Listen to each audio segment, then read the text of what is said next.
Another thing I need to mention, the HP only had Windows 11 Home. This has Windows 11 Pro, which is a very nice feature, and I've used Windows 11 Pro, and, well, this thing originally had 8 gigs. Both of them had 8 gigs. However, the HP, you can actually stick 2 sticks and put 64 gigs in that. This one only has 1 slot, but it has 8 soldered onto it.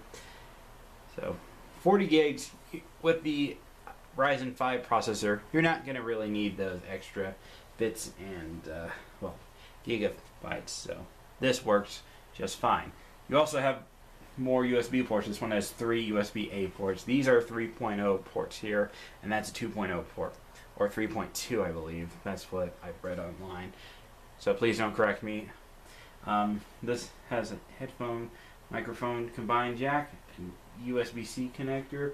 And no, you can't use it to charge with. I tried using my Galaxy phone charger for that, but it didn't work. And I didn't want to chance it and fry something, so better be safe than sorry. Also has HDMI out. Haven't tried hooking it up to a TV, but I'll probably do that another time. The screen is actually very nice. One guy actually written a comment and said it has 4K on it, which I don't know if that's true or not, but I have to say this screen looks much nicer, and when you have it angled to a side, it's IPS and not TN. I mean, my Acer that I had many years ago was TN, but this has an IPS screen. I don't know if my HP had IPS on it or not. I don't remember. I'll have to probably look at that if I ever get a chance. But this screen's very nice. The webcam feature where you can block off and not show anything in case someone decides to hack your laptop. There's also a mic and camera mute settings, or disable them, and it's very nice. The keys on this actually feel very nice too. And, well, I know I talked a lot about this Asus laptop, but I'm telling you, if you find this for a good deal on Amazon or their website, I highly recommend the VivoBook. The Go model, well, if you're going to get the Go variation, you can't upgrade the RAM, and so if you're going to get the Go variation, get the Asus VivoBook Go, and I'll go ahead and jump cut and show you the link that you should go for. The 16 gigabytes really makes a night and day difference, because if you're going to go for a laptop that you can't upgrade the RAM, get the higher end variation so you have more RAM. I've learned from YouTube videos where if you have more RAM, it will help process through your machine much better. But the solid state drive does make a difference night and day. So just want to throw that out.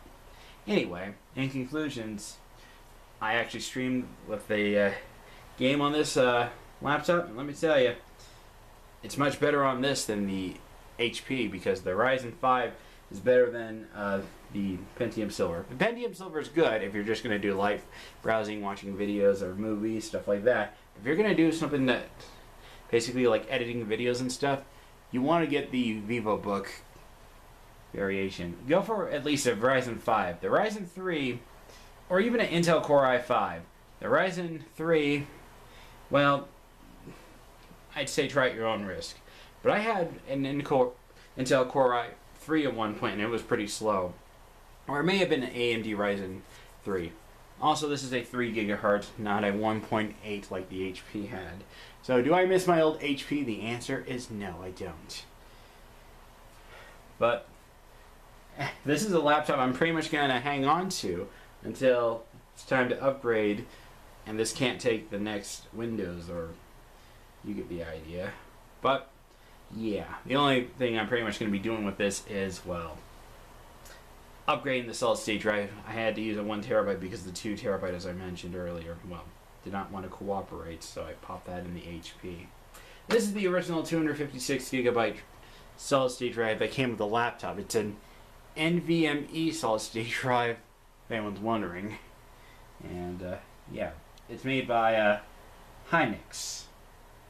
So I'm going to hang on to this in case I ever decide to sell this laptop, which will be later down the road. I'm obviously going to keep the bigger capacity drive. The 256 gig will be for when I sell the laptop, which it's not going to be for another several years because this laptop is a keeper. And let me just say, this thing is amazing. I love everything about it. The battery life is amazing. Oh, and the charger I really like as well. It's not one of those AC adapters that Asus, where you have to plug the whole brick thing into the wall. Let me show you the AC adapter that it comes with. It's got this normal cable that you plug into the wall. This is how it should have been to begin with, Asus. I don't mean to criticize your products, but if you're going to give us AC adapters, this is the right way, not the brick in the wall. I actually have to agree with the angry video game nerd on his Sega 32X video. The bulky AC adapters need to be abolished. So I agree with him on that.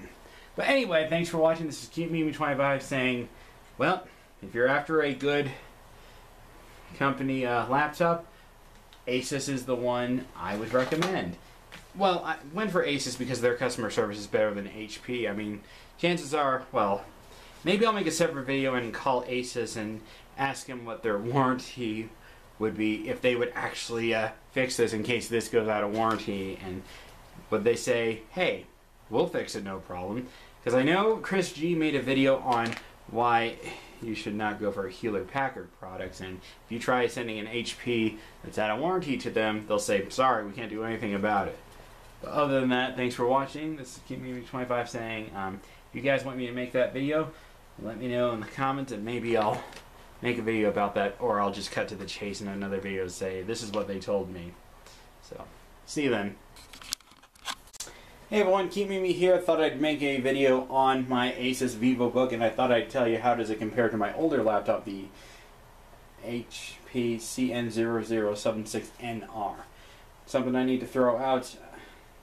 Now, in the end of the day, would I recommend this or the HP that I had previously? I'd go for this, the VivoBook. And here's why. The only thing that the HP had, what this doesn't have going for it, is one, it had a touchscreen. This does not have a touchscreen, by the way, but to be fair, I never used the touchscreen, and it got a little fidgety, so yeah. I don't think I'm going to go back to that. Another thing is the HP had 2 RAM slots, as well as a connector to use an extra hard drive on there. I wasn't able to get that working, but I don't have that laptop anymore, and I wouldn't want it back anyway. But those are the only pros that the HP CN0076NR has. So if you wanted to connect another drive to it, you have that option. And other than that, those are the only pros that the HP has. As for what this has, there's more pros to this as opposed to my older laptop. Things I like about this more is... Oh, and one more thing that the HP had, that had a 512 gigabyte solid state drive. This one only has a, well, had, I should say, a 256 gigabyte drive. But if you have a 1 or 2 terabyte lying around, you can upgrade that easily. I'd recommend Samsung because you could use Samsung Magic. I mentioned that I tried using the MSI drive and it did not like my solid state drive enclosure. So, but that's okay. I'll get another 2 terabytes later down the road, a Samsung preferably, because Samsung Magic is amazing. I'm sorry, it's called Samsung Magician. Hope you guys don't correct me in the comments, because I know it's called Samsung Magician. I used that program and it worked. But here are some pros that the VivoBook has that the HP does not have. For starters, it has black keys, so when I look at an angle, it's much easier to look at the keys and know what I press. Sometimes I have problems reading the keys on the HP that I've shown in previous videos. It has a much better processor. The AMD Ryzen 5 is way better than the HP, well, the Intel Pentium Silver. Unless that HP CN has a much better processor that is not a Pentium Silver, then I'd say go for it. But the one I had a Pentium Silver, it's junk. The thing was slow as molasses. Even though on Google it says the star reviews are 4.5 or 4.4 on Newegg's website, but according to Walmart, this thing, or the HP, was a 3.9 star. This one, on the other hand, Let me go ahead and close it, and I'll read the model number and read to you what this one is. This is the Asus model M1502i. And according to Amazon and Google on here, this one also has this one has more reviews. This one has more 4.5 to 4.8, so this is better than the HP. Also, it's easier to take this apart. You don't have to remove rubber feet here. You just take out the 10 screws. You can use your fingernail easily. The HP, you actually have to remove a rubber strip to get to that. That's a nice feature with the Asus, that you can just easily open and close. Well, I'm going to do a jump cut because you don't need to know my password.